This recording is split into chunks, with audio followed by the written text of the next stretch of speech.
We wanted to find out who Standard & Poor's is being examined by the Senate Banking Committee, even as it issues new downgrades of big cities like Miami, Atlanta, and Tacoma. There could be more to come, too. So we wanted to find out who are these people and how reliable are they? ABC's Jim Avila has that part of the story.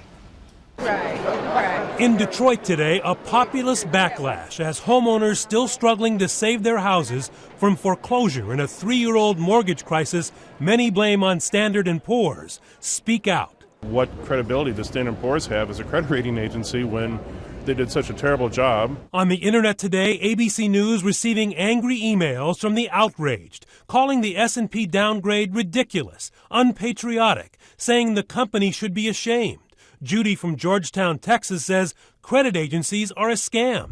So who are these guys who meet in this New York City command center and make the decisions some Americans seem so angry about? Standard & Poor's rating service has been grading corporate bonds for 90 years. Today it has more than 1,200 employees with $75 million in business every year in more than 20 countries.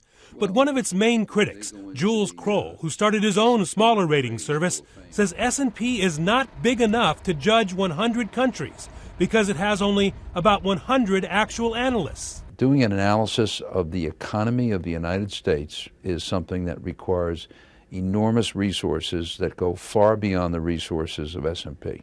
S&P missed the Enron crisis, giving the failed company high ratings until the day it went bankrupt. In 2008, its best-known gaffe was the AAA rating it gave to toxic waste mortgages, then an A rating for Lehman Brothers just before the investment bank went under, while failing to sound the warning about the serious troubles in Ireland, Spain, and Greece. I wish that S&P were just another voice among the multitude of voices, rather than this specially enhanced voice. A voice these desperate homeowners wish would have sounded a mortgage alarm years ago. Jim Avila, ABC News, New York.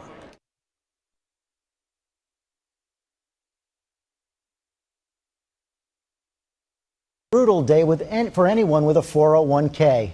It was the kind of cascade we haven't seen since the crash of 2008, a 634-point drop in the Dow, slamming markets all around the world with a giant wave that's been building since Friday night, when S&P downgraded America's AAA credit rating for the first time in history. The markets were already dropping at midday when the president tried to reassure investors and rebuke the S&P. No matter what some agency may say, we've always been and always will be a AAA country. But the Dow kept falling, another 200 points to the lowest close in 10 months and the 6th biggest point drop ever. So tonight we ask, can anything stop this stock slide? Will it trigger another recession? And what should you do with your money right now? From Wall Street to the White House, our team is covering it all tonight, starting with ABC's Bianna Golodriga at the New York Stock Exchange. Good evening, Bianna. Good evening, George. A sea of red on Wall Street. You know, we've been speculating for weeks about how the market would react to the loss of a AAA rating. Well, this evening, we got our answer. It was a day of sheer panic and more downgrades from S&P. It's a historic 1-2 punch, a downgrade, and then a massive global stock market sell-off. From Tokyo down 2% to London down 3% to New York down almost 6%, extending a 12-day sell-off that's erased more than 15% from the Dow. On any given day, the ebb and flow of the stock market is all about confidence, and right now there's no confidence. In total, more than $2 trillion in stock market wealth wiped out thanks to uncertainty about the national debt and S&P's downgrade.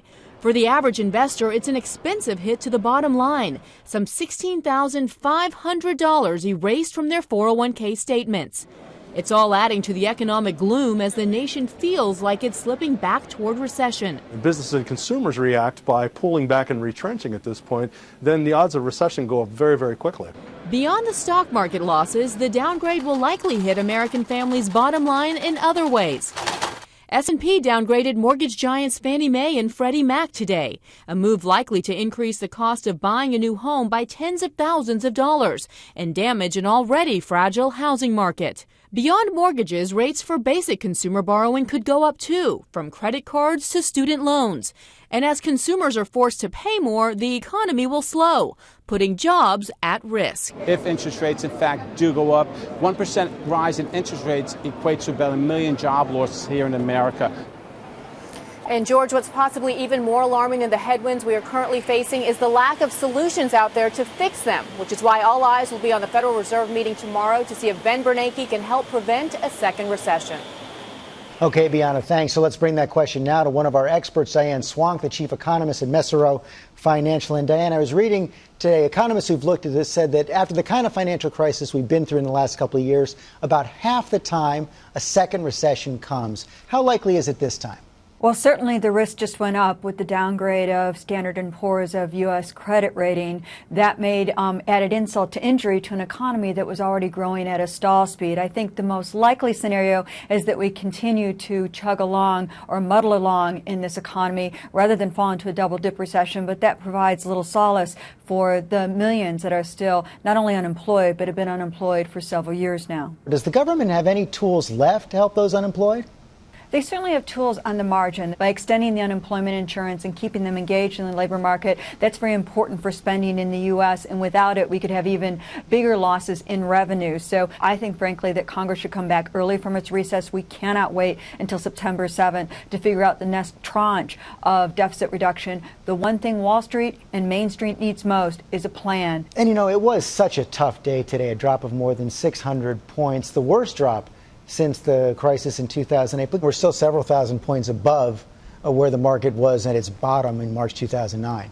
Absolutely. And as hard as it is, and this has been a very hard and rocky road, there are opportunities out there. And I think the best thing for people to do is just to keep believing in the American economy. It's certainly not an investment advisor, but the best advice I can follow is my own, and that is hold on for the long term and bet on the long-term American ability to deliver profits. Okay, Diane Swank, thanks very much.